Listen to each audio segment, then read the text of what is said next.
welcome to a webinar hosted by the Object Management Group titled Analysis of Data Residency Issues. Thank you all for attending. My name is Tracy Berardi. I'm Senior Marketing Manager with the OMG.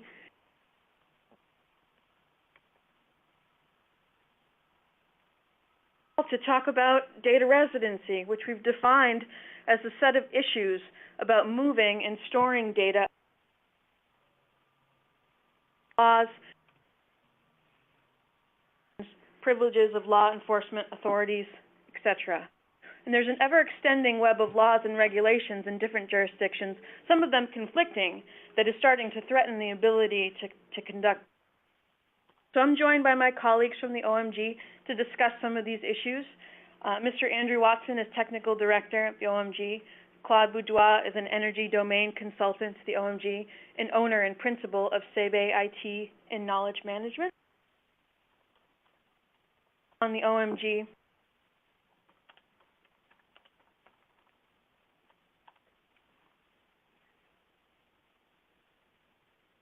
platforms and domains, as you can see on this slide, including middleware platforms, modeling platforms, systems assurance, and vertical domain specifications, finance, healthcare, security, space, industrial Internet of Things, and others. To everyone on this call to consider joining the OMG or at least subscribing to email updates to keep track of these issues and standards activity. I'll show you on this next slide just a small snapshot of some of the member organizations across the globe contributing to the OMG's work. It's just a small group. There's a few hundred more not listed here, so apologies if some folks are dialing in and you don't see, but couldn't fit everybody on one slide, but it gives you a good sense. It's an open membership organization.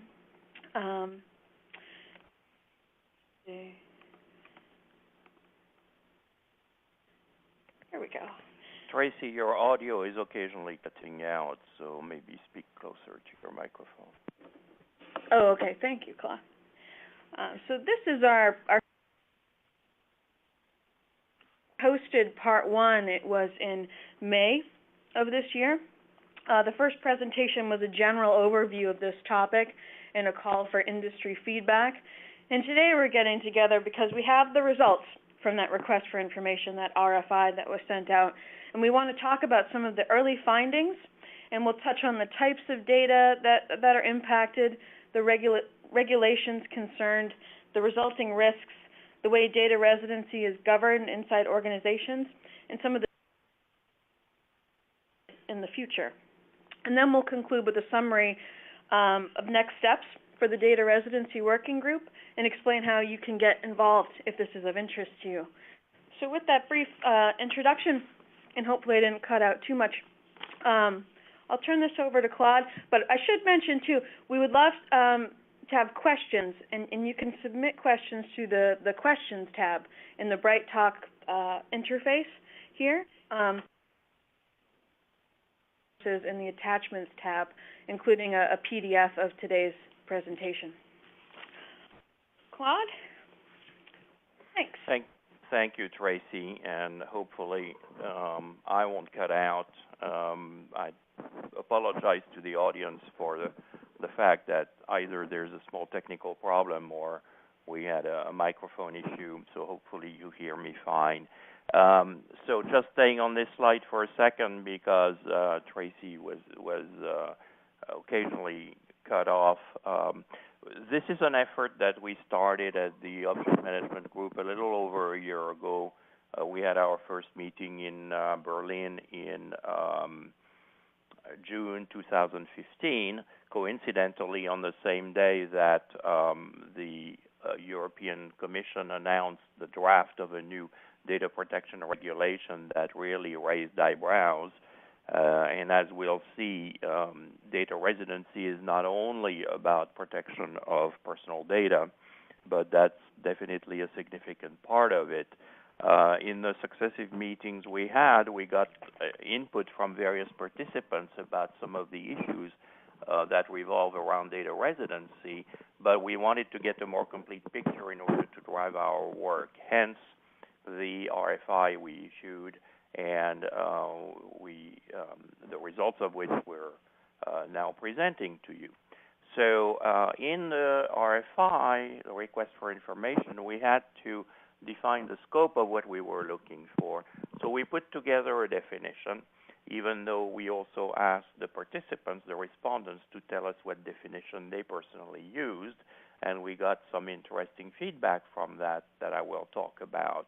But basically, we defined data residency as issues and practices related to the location and movement of data and the implications about protecting that data against unintended access from the standpoint of the owner of that data. Some of the access could be fraudulent, or some of the access could be by law enforcement authorities and government. So there's different aspects to this. And we clarified the scope that it is not just about data in the cloud or exposed to other jurisdiction because it's put in the cloud. And it's not just about personally identifiable information. There are other forms of there's other conditions that cause data residency issues. So having done that, we basically asked people 20 questions. The first 9 questions, or really the first 8 questions, were demographic questions. You know, who are you? What is your role? What industry you work with? In which countries do you work? Where do you put data? What kind of data? And also, who is in charge of data residency issues in your organization? What are the various functions that are involved in deciding and managing where you place data?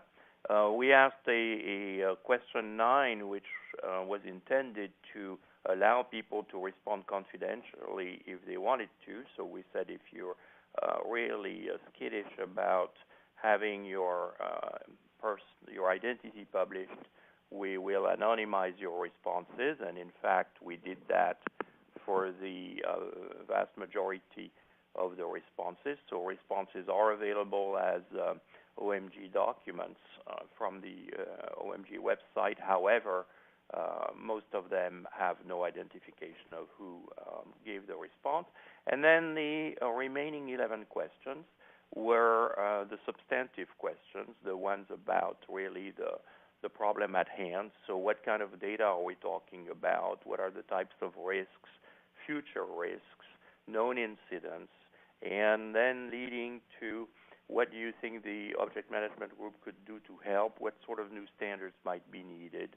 What sort of regulations already exist? What external efforts should we take into consideration? So these are the questions we asked. And if I summarize in one slide the findings from the responses, basically they're the following. First, we found that governance of data residency is diluted across the functions. You will see a slide, so basically for each of these, the 7 points on this one summary slide, there will be a detailed slide coming up. So as you will see, the governance is all over the place, and it makes me think of the famous saying that if everyone is in charge, no one is in charge. So the dilution of that responsibility is definitely a finding and a concern. Since we asked people what was the definition they personally used for data residency, we found that the definitions people have in their head or that they put on paper for us were too narrow, very focused on privacy and security issue, usually ignoring that there are other questions, such as law enforcement access, etc., that are also part of data residency. We asked people their thoughts about the level of risk they were incurring and whether they were confident that their estimation of the risk was accurate. And most people said that the risk is moderate and that they were estimating it correctly.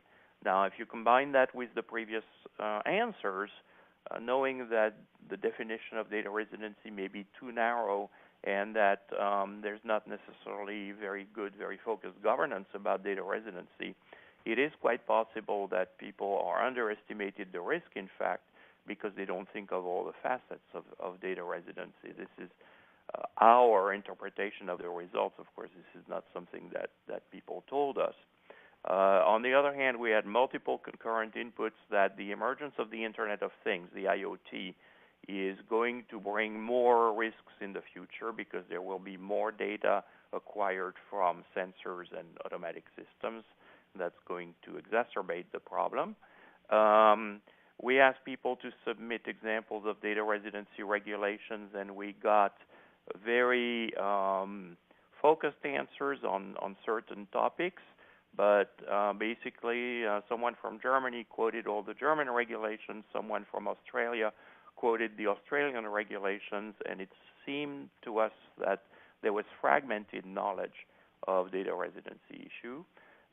We had trouble extracting from people examples of specific incidents. Not that we need that many to prove that there is an issue, but it is very clear that a challenge in working with multiple companies or organizations to define a roadmap for data residency is going to have to deal with the fact that most people want to keep confidential some of the very specific examples they might have, and this is understandable.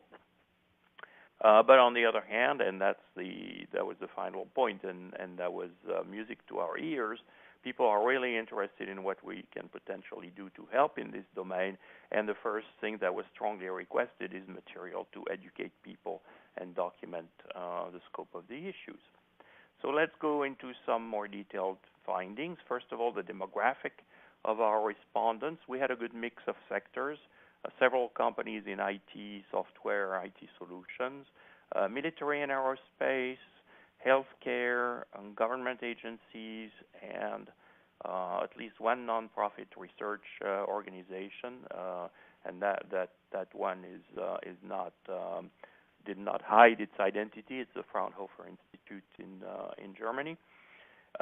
We had a mix of people who are users of the cloud, providers of the cloud, sometimes both, sometimes in the process of migrating to using the cloud, which of course heightens their interest in seeing what sort of data residency issues that migration to the cloud could present.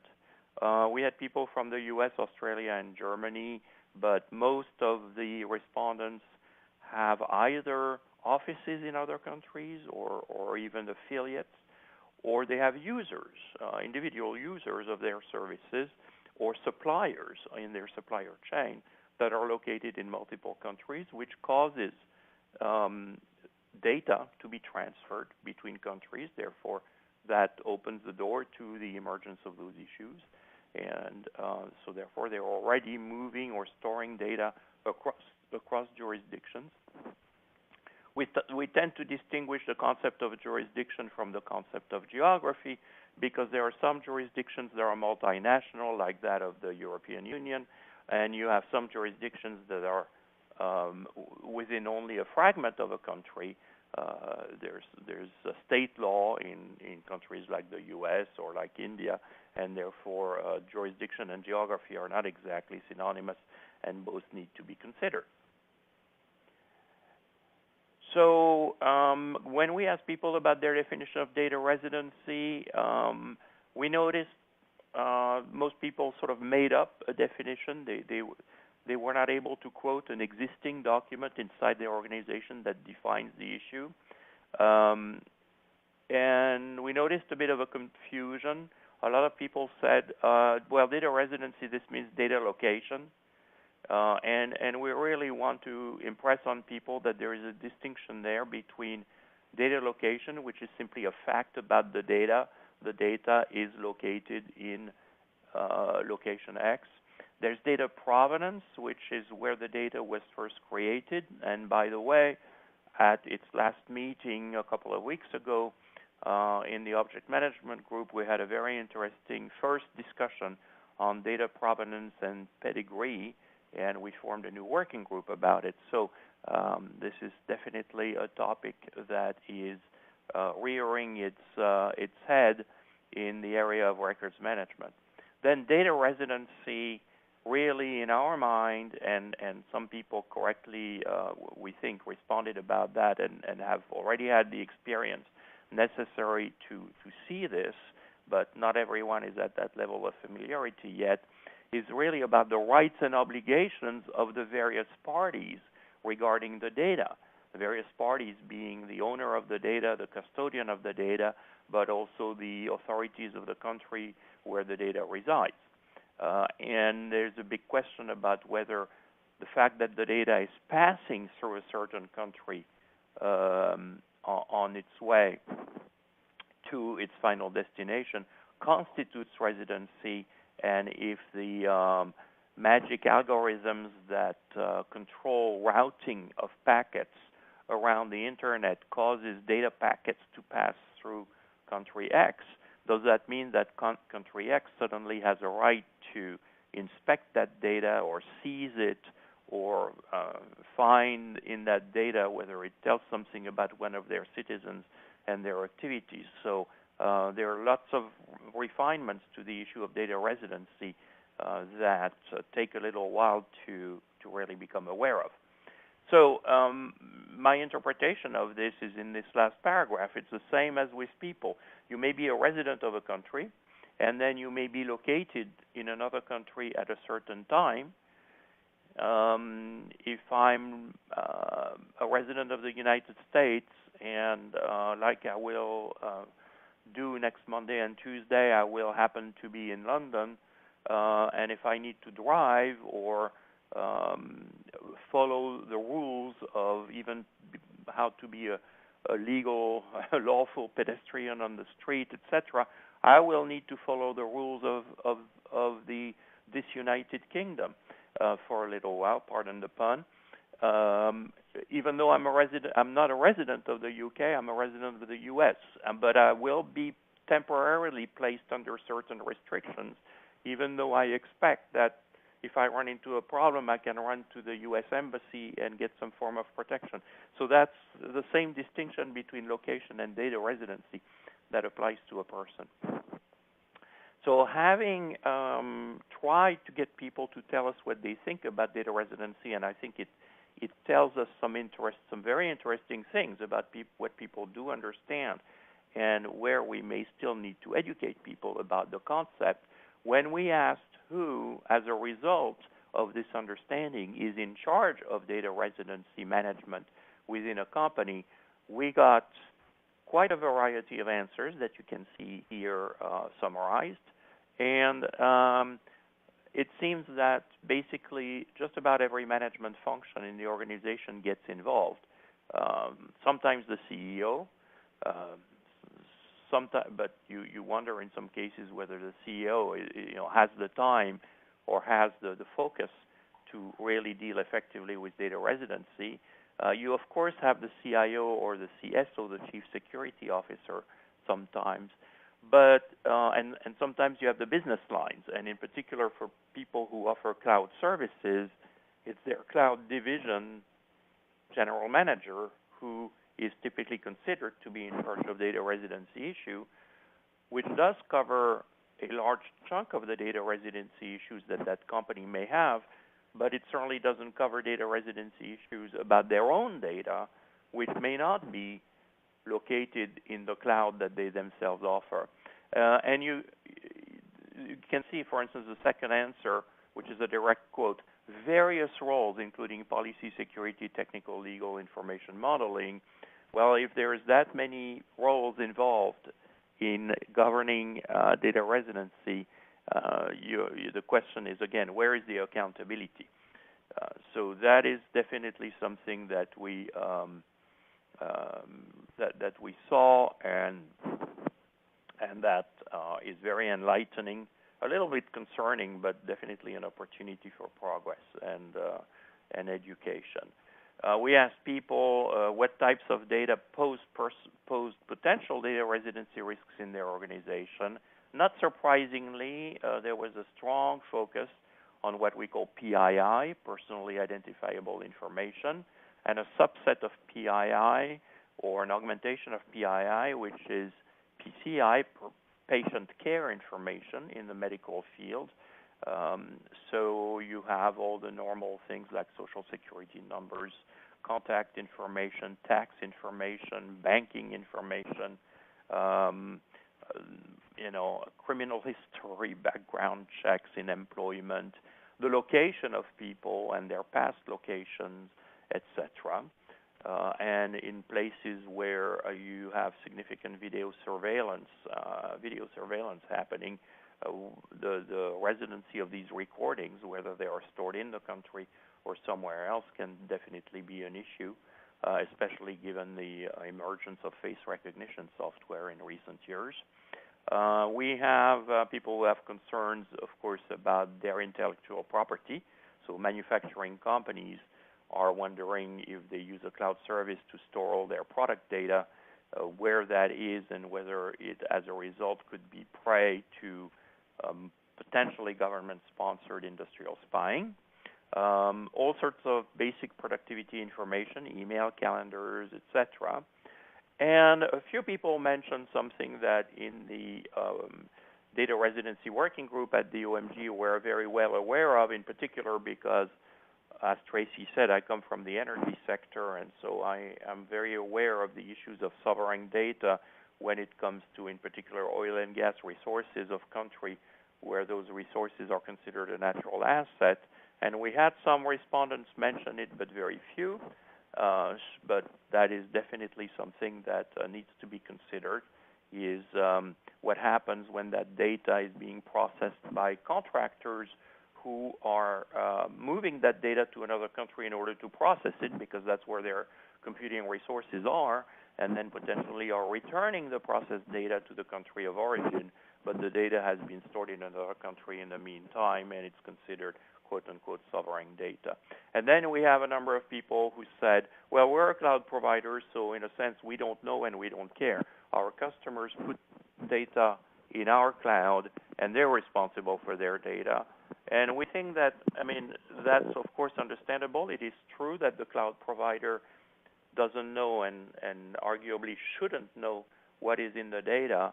Nonetheless, they could be caught between a rock and a hard place. They could be the ones that a law enforcement authority goes to, or that an attacker attacks in order to get that data.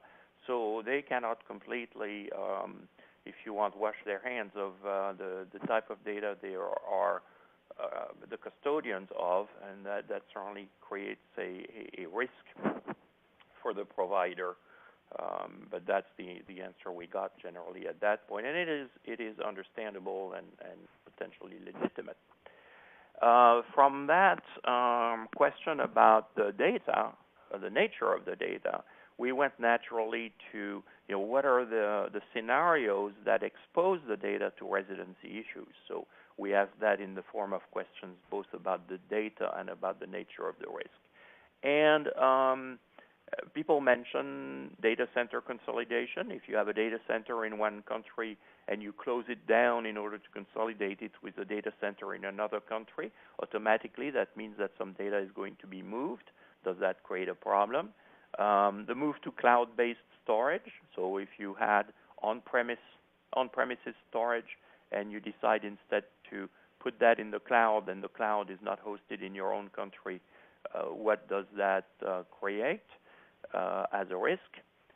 Similarly, outsourcing for the same reason, but you also have outsourcers who you don't think they have the data, but in reality they do have access to the data. So if you have a call center in India, the technicians in Bangalore may have access at least to certain data records as they process a trouble ticket.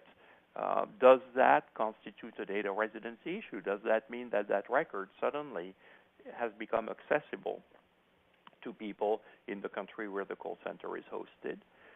Companies that expand their business internationally may be offering a service to users from a new country.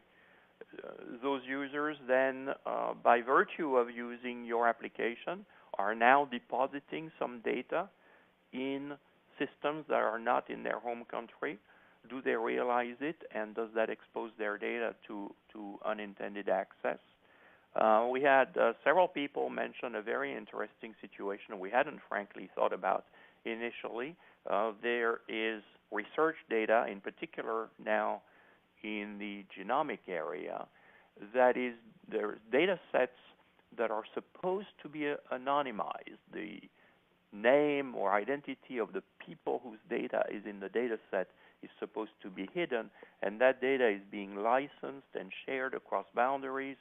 But we know that people have become very sophisticated about re-identifying data, finding some metadata, or doing some correlations that allow them to find whose data it is, and therefore there's a risk. And finally, a lot of people raise the issue that with the emergence, the rapid emergence of Internet of Things solutions, we are going to have a growing risk that data acquired from sensors is going to be hosted in a different jurisdiction than where the data was captured, and we'll actually see later that there is a specific incident related to this that was reported to us by one of the respondents. I think I already covered this issue during the summary. People think that the risk is moderate. They think they're estimating it correctly, and cloud providers think that the risk is with their customers. We had a very interesting response from an IT services provider who said, the risks are really not just to us, company X. The risk is that really if data residency becomes a strong deterrent or strong concern, something that really makes people think twice about choosing a cloud service, for example, if there are well-publicized cases or difficult cases about unintended access to information located in the cloud, it's really going to threaten the whole industry, and that would be really bad. We saw some of that actually on June 15 last year when we were coincidentally, as I said, meeting in Berlin at the same time as the EU was drafting a new directive about data protection. That directive was leaked on that day, probably by a committee member who didn't like it, and immediately there was a raising of the shields in the cloud industry, and several people wrote in technical publications or were quoted as being interviewed by journalists before the end of the day, saying if this data directive passes in its current draft form, this is going to kill the cloud industry or the ability of even foreign cloud companies, especially American ones, to do business in Europe. So there is a risk there to the industry as a whole, not just to a company about its own data. What is the potential impact on companies? Again, good segue from the previous question. So more generally, what is the potential impact of any restrictions that might be placed on the location of data by regulations or that people would impose on themselves in order to avoid running into problems with data residency? Well, it could create difficulty in providing IT services across the border. That's what I just mentioned, the June 2015 draft of the directive. A higher cost to customers because instead of being willing to buy maybe a cheaper service in another country, they might be limited to buying certain services that are in country that may not be as economical. It would essentially cut down on competition, especially in smaller countries. It would potentially limit the ability of people to consolidate their data centers or to use an outsourcer or to create a remote operations center that controls operations across multiple countries. There is already an example of that having happened in the oil and gas industry, and that is not new. That happened about 10 years ago, where a particular country said, you cannot remotely control our drilling operations from another country. You have to put this remote operations center within our own country, which prevented some consolidation that would have been beneficial. And then finally, the backup issue comes up because you have to think not only of your live data, but where is the backup being done? And if you, again, have to do the backup within your own country, and if you're perhaps limited in the number of professional providers of online remote backup in your country, it might be 15 miles from where your office is instead of being several hundred miles away. And so if there's an earthquake or a hurricane or some other major disruption, your backups may be just as unavailable as your primary data. So these are the types of implications that have been mentioned by our respondents. So two specific incidents were mentioned. And of course the companies in questions are not, well, in the first example, the company is not named. In the second, it is. There is a case where the security officer of a company basically rejected storing data externally because storing the data externally itself might have been acceptable if it had been within Europe, but the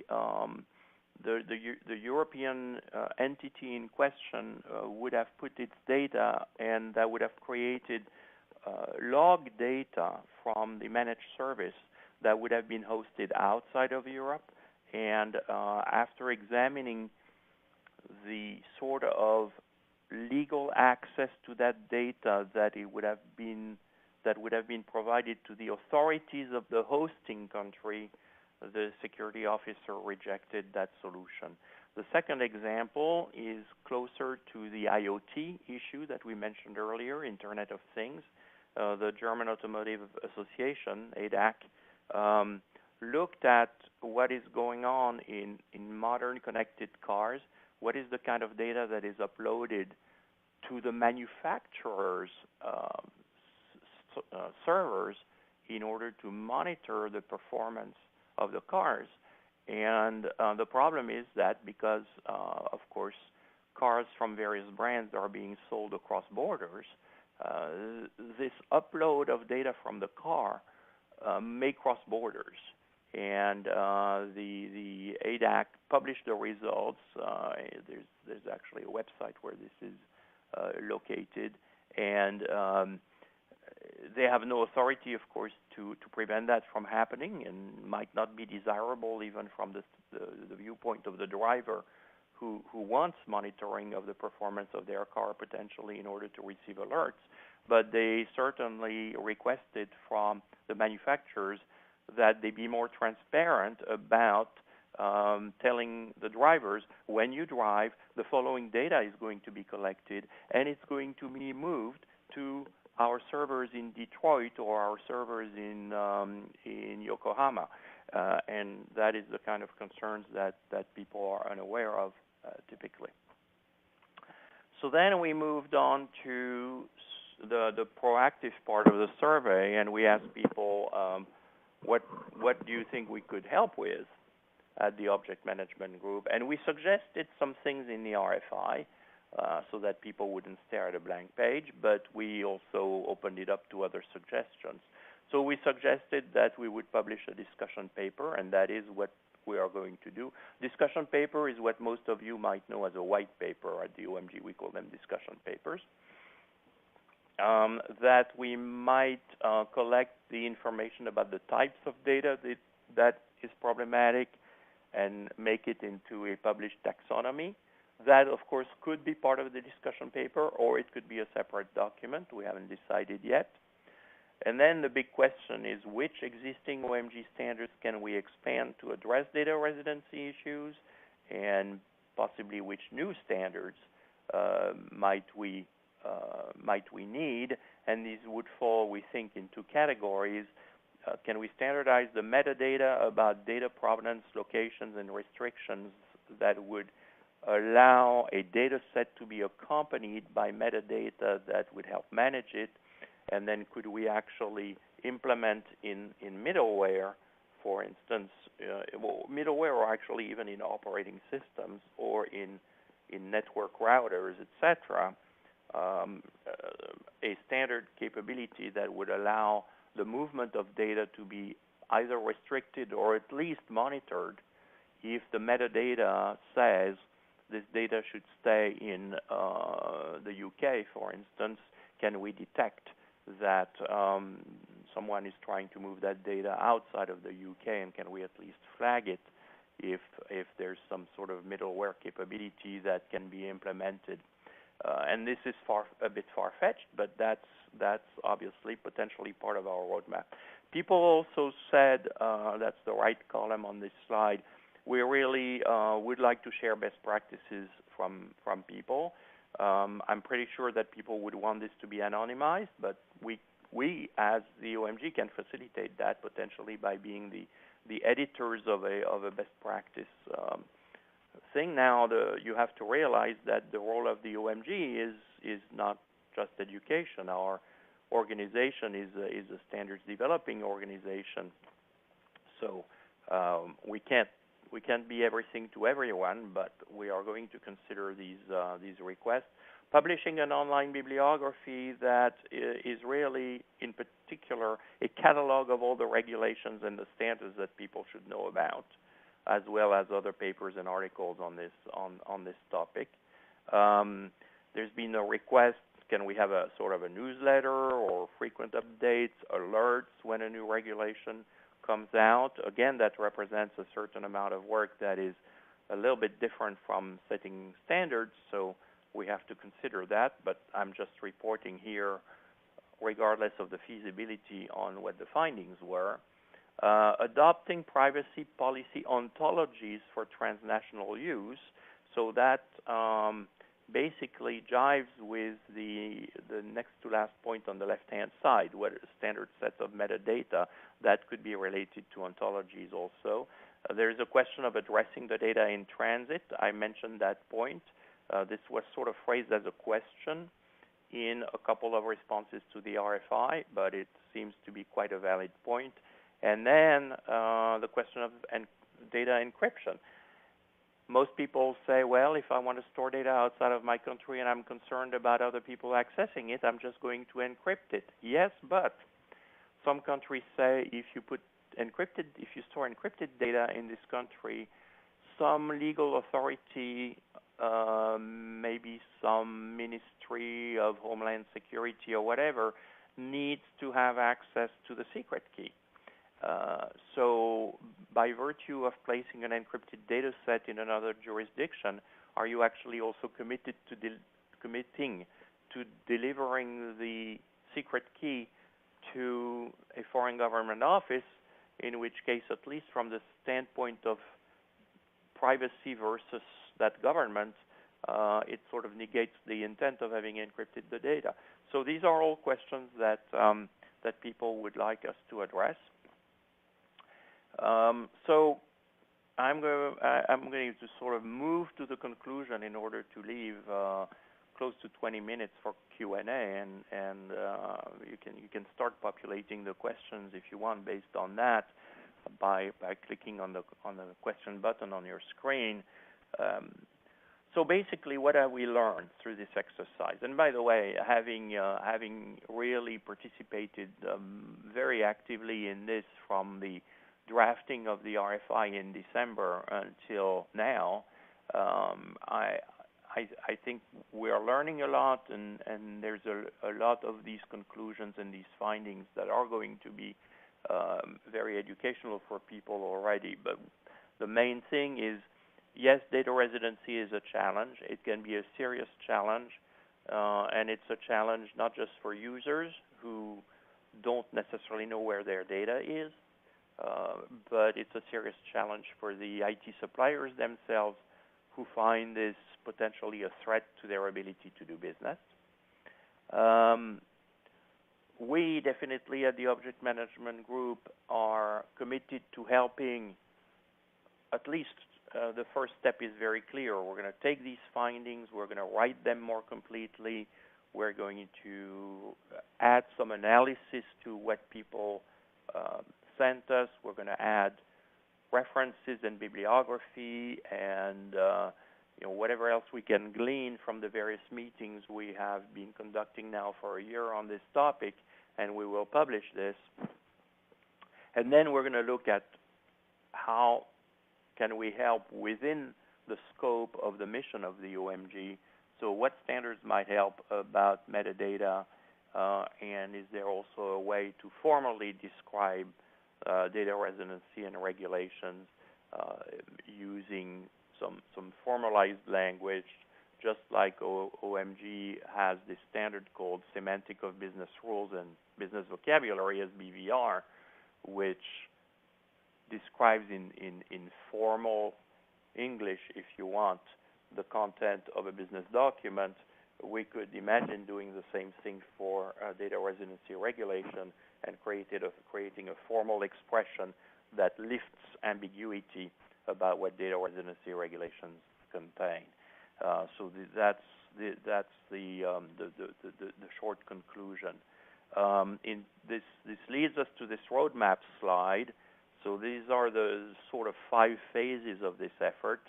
At the top, we had this data residency working group, which we started in June last year. It is going on. We're going to meet in September in Chicago to discuss to work on the discussion paper, the results of the RFI transformed into a paper, potentially consider any new responses we might have gotten in the meantime.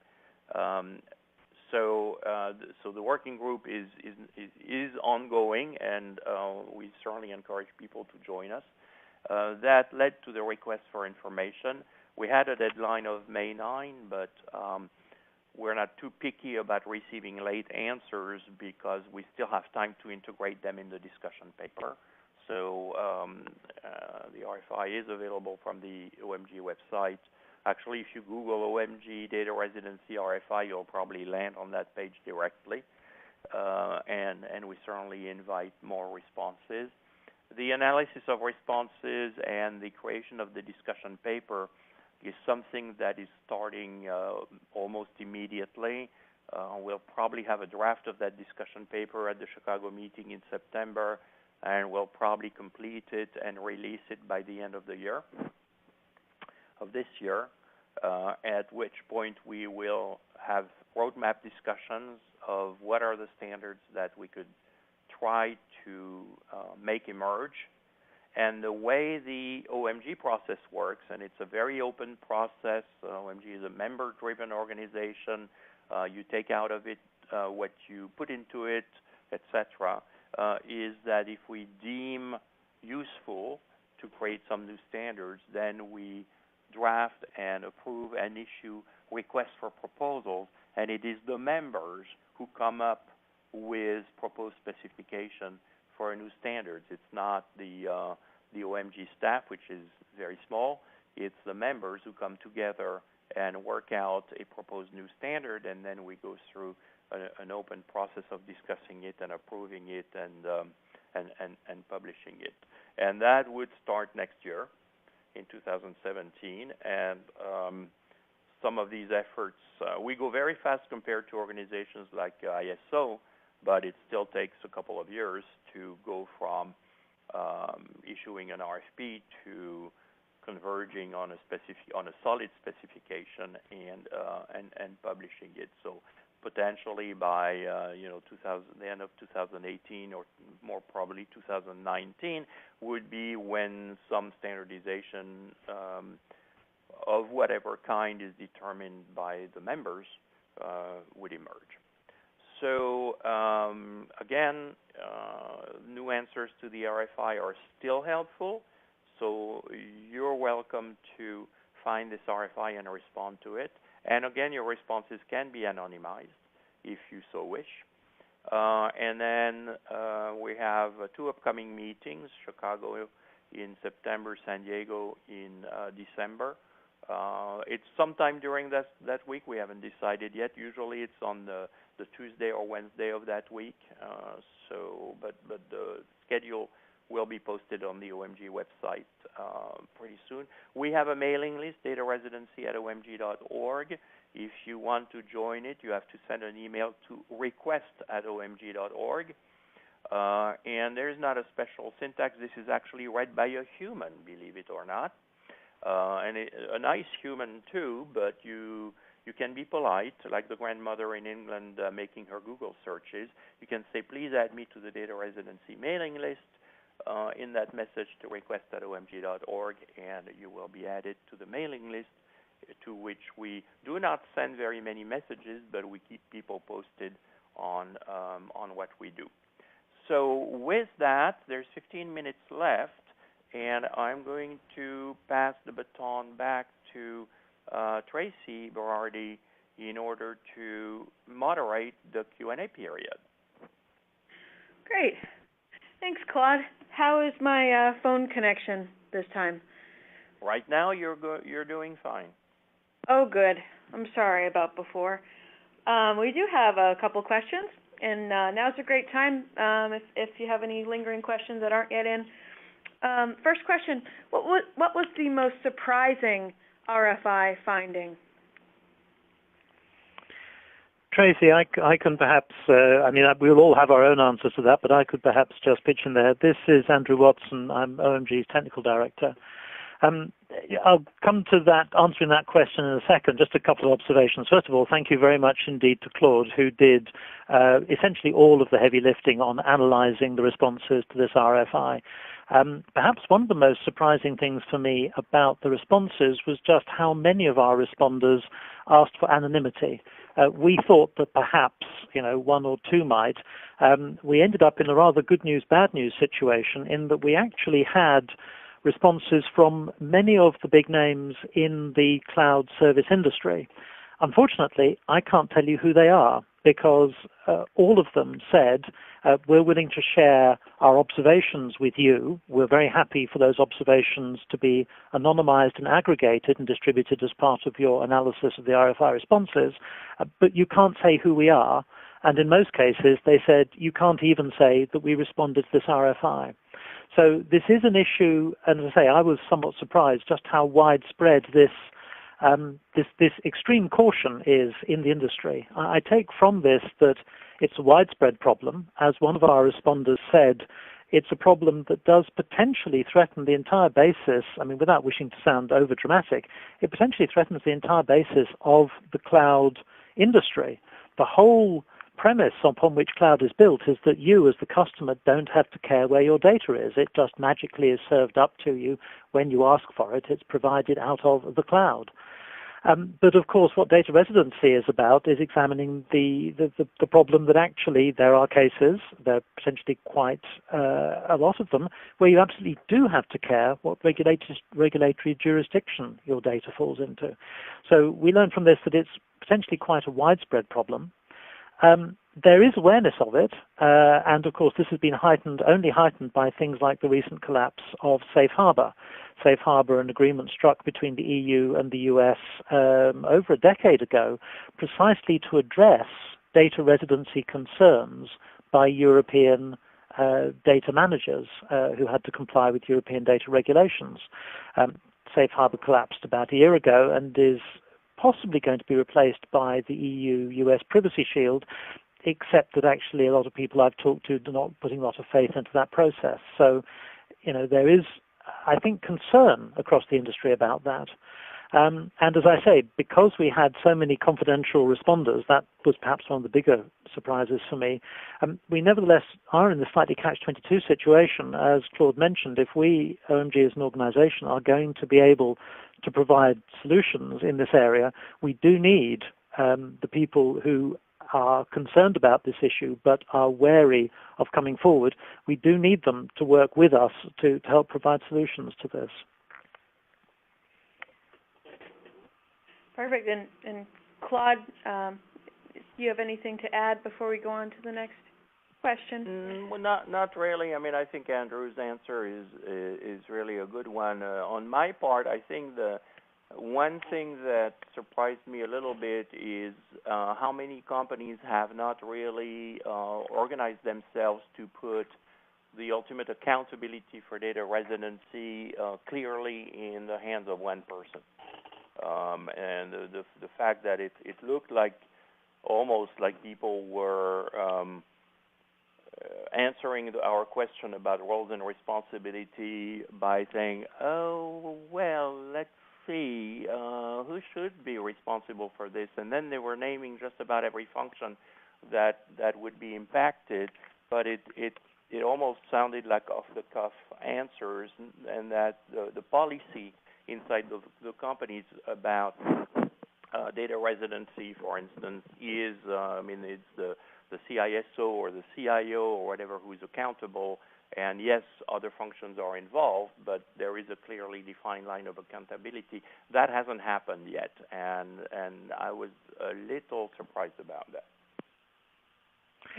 And just one more from me, Tracy. Sorry, I'm giving you two answers to one question. The other thing that I suppose the one answer that caught me sort of off guard, that I sort of read it and I thought I had one of those sort of light bulb moments, was the responder who gave us the case study where it wasn't data residency that the data protection officer was concerned about, it was metadata residency.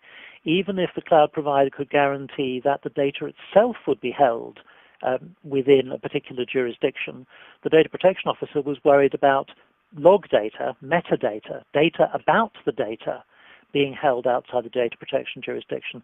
And I, thinking about it for just 10 seconds, of course, I completely understand that and identify with that problem, but it wasn't something that I had previously thought about. So we may have to be concerned not merely with data residency, but also with metadata residency as we address these issues. Yeah, that's really interesting. The next question is, did examples of data residency risk include the capricious imposition of regulations by poorly informed regulatory agencies? That's excellent. Which regulatory agencies do we want to be rude about on this call? Poorly informed. Yeah. I think I saw one response that in which when people were when we asked people what should we do, there was something in the need for OMG to help educate people where regulatory agencies or legislators were being mentioned as one of the targets for education. It wasn't. It didn't say it as crudely as the esteemed audience member here, but. So generally, no. Generally, the answer is that wasn't mentioned, except in obliquely by one of the respondents. And I think this is an excellent question, and this is an excellent suggestion. Now, the thing is, of course, we can't claim to influence legislators and regulators. We can only hope that indirectly, if we publish a good discussion paper or other things in the future, that this will work its way to certain people, and that it will help make them pass regulations and laws that will be a little better, a little more subtle, or a little more cognizant of the risks for industries. Do you have anything to add, Andrew, to that? I think the only thing I would say, and treading a little carefully here, what may from the outside look like, sort of ignorance of technology in some regulatory agencies may instead actually reflect conflicting interests, conflicting priorities within a government. We're all, unfortunately, all too familiar with requirements that are being put on data storage, data providers in many different countries that are being imposed by basically intelligence services and police forces. Something that makes governments profoundly uneasy, and my government is a prime example of it here in the UK, something that makes them profoundly uneasy is the idea that something might be stored on their territory which they can't actually get access to. The idea that there's a safe to which nobody can open except the original owner. Governments are used to the idea that if I produce a legal instrument, I produce a warrant, whatever, I can get to any information. And some of the premise upon which some cloud service is being sold is that that's not the case, that only you, the user, can get access to that data. And for 99.999% of lawful users, of course, that's fine. But government agencies, I guess, are always thinking about the 0.001% of people who are acting illegally, and they want to know that there is some route to getting to that data if they produce the appropriate lawful instruments, warrants, or whatever. And for some of us in the technology industry, having to comply with those very rare cases where those warrants are presented can be enormously inconvenient. It wrecks business models, it adds costs, it just seems like a huge drag on innovation. But if you look at it from the point of view of the policing agency or whatever, they I think, understandably, still take the view that just because you're storing things in electronics rather than on paper doesn't change the fundamental principle that if we produce a lawful warrant, you, the holder of the data, must produce it to us. So I wouldn't say poorly informed regulatory agencies, but I would say that there are conflicting priorities within governments that have not yet been resolved in this area. Thank you, Andrew and Claude. Could you talk a little bit more about the key differences between data residency, data protection, and privacy?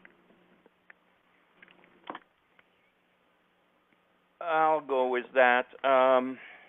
So data protection and privacy refer very specifically to making sure that information that identifies me as a person or gives critical information that should be shared only between me and some specific individuals like my doctor, my banker, my lawyer, etc., is not exposed to other people.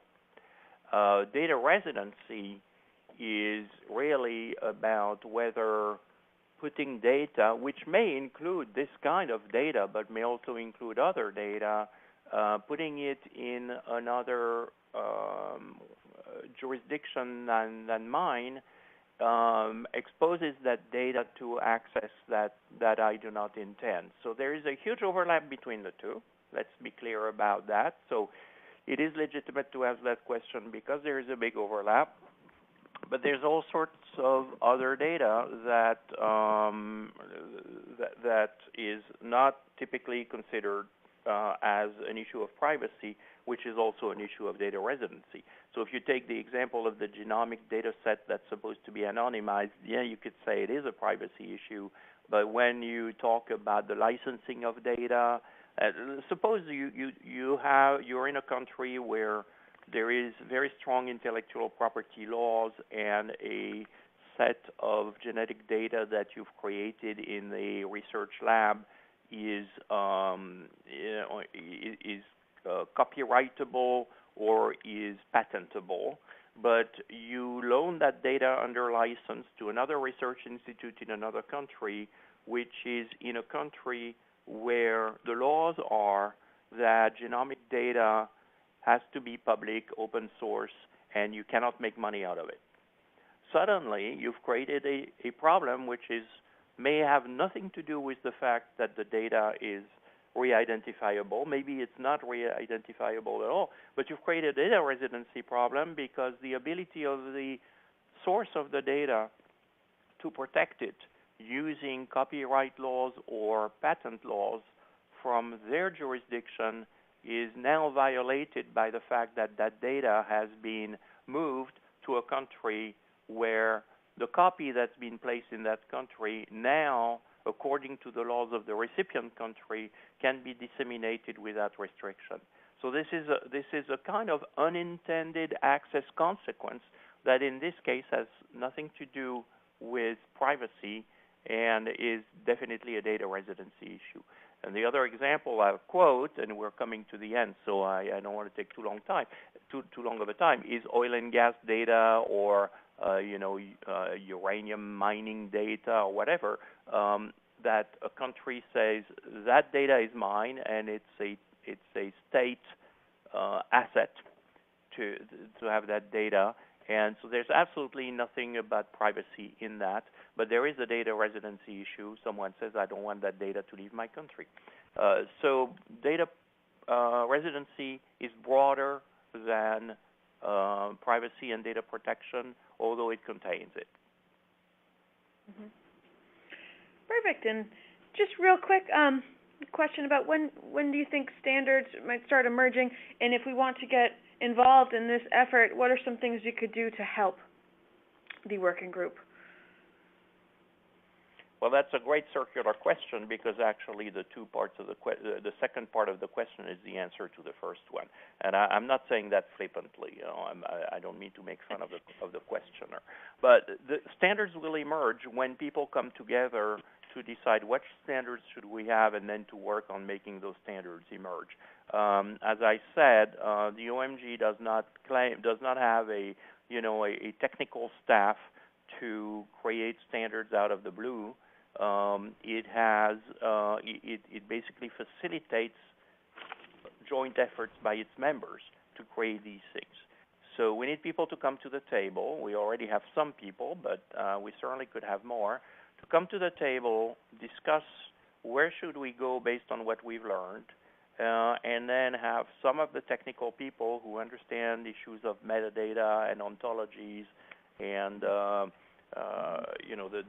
various techniques that could be applied to solving the problems we've raised, to come and say, well, this is the kind of standards we could have, and this is how we are going to specify them.